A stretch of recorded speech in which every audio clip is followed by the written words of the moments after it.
ലൈംഗിക പീഡന പരാതിയിൽ രാഹുൽ മാങ്കൂട്ടത്തിൽ എംഎൽഎയെ കണ്ടെത്തി അറസ്റ്റ് ചെയ്യേണ്ടതില്ല എന്ന നിലപാടിലാണ് ഇപ്പോൾ പോലീസ് ഉള്ളത്. ഇതിന് പിന്നിൽ രാഷ്ട്രീയമായ ഒരു കാരണവുമുണ്ട്. നിലവിൽ ഒളിവിലുള്ള രാഹുലിന്റെ അറസ്റ്റ് തെരഞ്ഞെടുപ്പിനോടടുത്ത ദിവസങ്ങൾ വരെ നീട്ടിക്കൊണ്ടുപോകുകയാണ് ലക്ഷ്യം. ഇതുവഴി രാഷ്ട്രീയ നേട്ടമുണ്ടാക്കാമെന്നുള്ള രാഷ്ട്രീയ ഉപദേശവും പോലീസിന് ലഭിച്ചതായി കരുതുന്നു. എന്തായാലും അടുത്ത 3-4 ദിവസത്തേക്ക് രാഹുലിന്റെ മുൻകൂർ ജാമ്യാപേക്ഷ കോടതി പരിഗണിക്കുകയുമില്ല.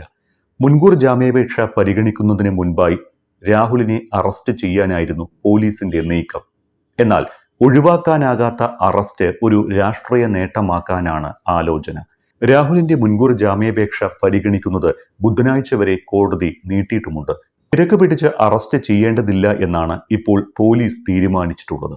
രാഹുലിന്റെ മുൻകൂർ ജാമ്യാപേക്ഷ കോടതി തള്ളുകയും തദ്ദേശ തെരഞ്ഞെടുപ്പിനോട് അടുത്ത ദിവസങ്ങളിൽ അറസ്റ്റ് ചെയ്യുകയും ചെയ്യുന്നത് രാഷ്ട്രീയമായി നേട്ടമുണ്ടാക്കുമെന്ന രാഷ്ട്രീയ ഉപദേശം പോലീസിന് ലഭിച്ചിട്ടുണ്ട് എന്നാണ് പുറത്തുവരുന്ന വിവരം. തദ്ദേശ തെരഞ്ഞെടുപ്പ് അടുപ്പിച്ച് രാഹുലിനെ അറസ്റ്റ് ചെയ്താൽ UDFന് അതിനെ പ്രതിരോധിക്കാൻ സമയം കിട്ടില്ല. ആ സമയം കൊണ്ട് ഇതിനെ രാഷ്ട്രീയമായി ഉപയോഗിക്കാനും പ്രചാരണ ആയുധമാക്കാനും സാധിക്കുകയും ചെയ്യും. ഇതാണ് സർക്കാരും CPMഉം LDFും കണക്കുകൂട്ടുന്നുണ്ടാകുക. രാഹുൽ കേരളം വിട്ട് എങ്ങോട്ടും പോയിട്ടില്ല എന്നും ഇതിനോടകം വ്യക്തമായിട്ടുണ്ട്. അതിജീവിത മുഖ്യമന്ത്രിക്ക് പരാതി നൽകിയതിനു ശേഷം പൊതുവിടത്തിൽ നിന്ന് മാറി നിൽക്കുന്ന രാഹുൽ മുൻകൂർ ജാമ്യം ലഭിച്ചു കഴിഞ്ഞാൽ രഹസ്യ കേന്ദ്രത്തിൽ നിന്ന് പുറത്തുവരും എന്നാണ് കണക്ക് കൂട്ടുന്നത്. അതേസമയം പരാതിക്ക് പിന്നാലെ പൊതുരംഗത്ത് നിന്ന് മാറി നിന്ന രാഹുലിന്റെ ഫോൺ നമ്പറുകളെല്ലാം സ്വിച്ച് ഓഫ് ചെയ്ത നിലയിലാണ്. പാലക്കാട്ടെ MLA ഓഫീസ് ആദ്യം അടച്ചിട്ടുവെങ്കിലും ഇപ്പോൾ തുറന്നിട്ടുണ്ട്. എന്നാൽ നഗരത്തിലെ രാഹുലിന്റെ ഫ്ളാറ്റും അടഞ്ഞുകിടക്കുകയാണ്. രാഹുലിന്റെ കാർ ഫ്ളാറ്റിൽ നിർത്തിയിട്ടിരിക്കുകയാണ്. ഒരു യൂത്ത് കോൺഗ്രസ് പ്രവർത്തകനൊപ്പം മറ്റൊരു കാറിലാണ് രാഹുൽ രഹസ്യ കേന്ദ്രത്തിലേക്ക് പോയത് എന്ന് പോലീസ് സംശയിക്കുന്നു.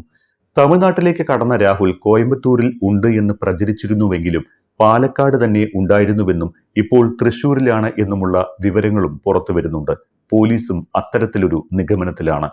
രാഹുൽ രഹസ്യ കേന്ദ്രത്തിലാണ് എന്നാണ് കോൺഗ്രസ് വൃത്തങ്ങളിൽ നിന്ന് ലഭിക്കുന്ന സൂചന. പക്ഷേ ഇത്തരത്തിലുള്ള ഊഹാപോഹങ്ങൾക്ക് പുറകെ പോകേണ്ടതില്ല എന്നാണ് പോലീസിന്റെ തീരുമാനം. അതിനിടെ രാഹുൽ കേരളം വിട്ടുവെന്ന പ്രചാരണം തള്ളി ഇന്നലെ തന്നെ രാഹുൽ തിരുവനന്തപുരത്തെത്തി എന്നതിന് സ്ഥിരീകരണവുമുണ്ട്. ഇന്നലെയാണ് തിരുവനന്തപുരം ജില്ലാ കോടതിയിൽ രാഹുൽ മുൻകൂർ ജാമ്യാപേക്ഷ നൽകിയത്. ഈ മുൻകൂർ ജാമ്യാപേക്ഷയ്ക്കുള്ള വക്കാലത്ത് ഒപ്പിട്ടത് രാഹുൽ നേരിട്ടെത്തിയാണ് എന്ന് അഭിഭാഷകനും വ്യക്തമാക്കി. ഇതോടെ രാഹുൽ കേരളം വിട്ടു പോയിട്ടില്ല എന്നതിന് സ്ഥിരീകരണമായി. രാഹുലിനായി ഇന്നലെ കേരളത്തിലാകെ പോലീസ് ഊർജിത അന്വേഷണം നടത്തിക്കൊണ്ടിരിക്കുകയായിരുന്നു. ലുക്കൌട്ട് സർക്കുലറും ഇറക്കി. ഇതിനിടയിലാണ് രാഹുൽ ആരുമറിയാതെ തിരുവനന്തപുരത്ത് വഞ്ചിയൂരിലെ അഭിഭാഷകന്റെ ഓഫീസിലെത്തി വക്കാലത്തൊപ്പിട്ടത്. എന്നാൽ തിരുവനന്തപുരത്ത് എത്തിയ ശേഷം പിന്നീട് രാഹുൽ എങ്ങോട്ട് പോയി എന്ന കാര്യത്തിലടക്കം വിവരമില്ല. തിരുവനന്തപുരത്ത് നിന്ന് രാഹുൽ പാലക്കാട്ടേക്ക് തിരിച്ചു പോയിരുന്നോ എന്നും അജ്ഞാതമാണ്. പാലക്കാട് വിട്ടാൽ അത് മുൻകൂർ ജാമ്യത്തെ ബാധിക്കുമെന്ന് രാഹുലിന് നിയമോപദേശം ലഭിച്ചിട്ടുണ്ട്. വെള്ളിയാഴ്ചയാണ് രാഹുൽ മുൻകൂർ ജാമ്യത്തിനായി ഹർജി നൽകിയത്. തിങ്കളാഴ്ച ഹർജി പരിഗണിക്കുമെന്നായിരുന്നു നേരത്തെ ലഭിച്ച വിവരം. എന്നാൽ പിന്നീട് ഹർജി ബുധനാഴ്ച പരിഗണിക്കാൻ തീരുമാനിക്കുകയായിരുന്നു. യുവതിയുമായി ലൈംഗിക ബന്ധം ഉണ്ടായിട്ടുണ്ട് എന്ന് സമ്മതിച്ച രാഹുൽ ബലാത്സംഗവും ഗർഭചിത്രവും നിർബന്ധിച്ച് നടത്തിച്ചുവെന്ന ആരോപണവും മുൻകൂർ ജാമ്യാപേക്ഷയിൽ തള്ളിക്കളയുന്നുണ്ട്. മുൻപ് യുവതിയുടെ ആരോപണങ്ങളും ഫോൺ ശബ്ദരേഖകളും അടക്കം പുറത്തുവന്ന ഘട്ടങ്ങളിലൊന്നും രാഹുൽ ഇതിനെ നിഷേധിക്കുകയോ തള്ളിക്കളയുകയോ ചെയ്തിരുന്നില്ല.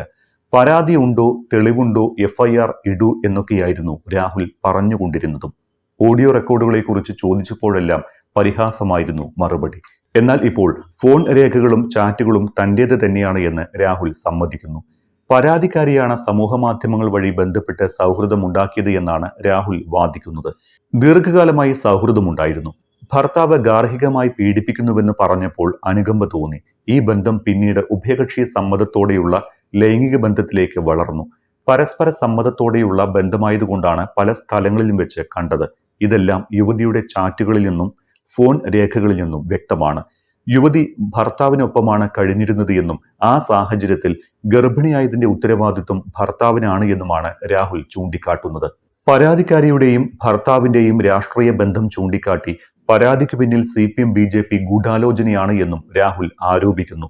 എതിർ രാഷ്ട്രീയ പാർട്ടിക്ക് സ്വാധീനമുള്ള സ്വകാര്യ സ്ഥാപനത്തിലെ ജീവനക്കാരിയാണ് യുവതിയെന്നും പരാതി നൽകിയില്ലെങ്കിൽ സ്ഥാപനത്തിൽ തുടരാനാകില്ല എന്ന് മാനേജ്മെന്റ് അറിയിച്ചതായുള്ള യുവതിയുടെ ശബ്ദ സന്ദേശമടക്കം ഹാജരാക്കാൻ തയ്യാറാണ് എന്നും രാഹുൽ വാദിക്കുന്നു.